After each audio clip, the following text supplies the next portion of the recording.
Selamat datang murid-murid. Hari ini kita akan teruskan pelajaran kita dengan tajuk Mengenal Nilai Tempat. Sebelum meneruskan aktiviti, mari kita bersama-sama sebutkan nombor-nombor di bawah. 20, 35, 56, 68, 90. Tahniah murid-murid. Nombor-nombor yang kamu sebut tadi adalah merupakan nombor 2 digit. Sekarang mari kita lihat pula apa itu nilai tempat. Baiklah murid-murid, tahukah kamu, setiap nombor mempunyai nilai tempat yang tersendiri mengikut digit. Nilai tempat bermula dengan nilai paling kecil iaitu 10, 100 dan seterusnya. Pada hari ini kita akan belajar tentang nilai tempat bagi nombor 2 digit.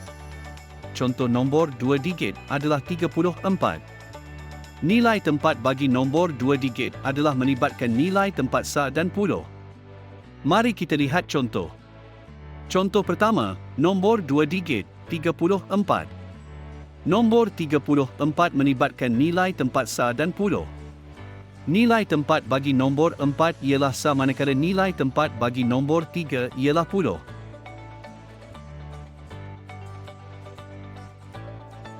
Contoh kedua, nombor 2 digit, 68. Nombor 68 juga melibatkan nilai tempat sa dan puluh. Nilai tempat bagi nombor 8 ialah sa manakala nilai tempat bagi nombor 6 ialah puluh. Baiklah murid-murid. Mari kita selesaikan uji minda ini bersama. Berapakah nilai tempat bagi nombor 54? Betul. Nilai tempat bagi nombor 4 ialah sa. Nilai tempat bagi nombor 5 ialah puluh. Tahniah. Mari kita cuba sekali lagi. Apakah nilai tempat bagi digit yang dibulatkan? Betul. Nilai tempat bagi digit 7 adalah sa. Tahniah. Kamu sudah faham? 1, 2, 3, 4. Itu nilai sa, nilai sa. Bila 10, 20, 30, itu nilai puluh, nilai puluh.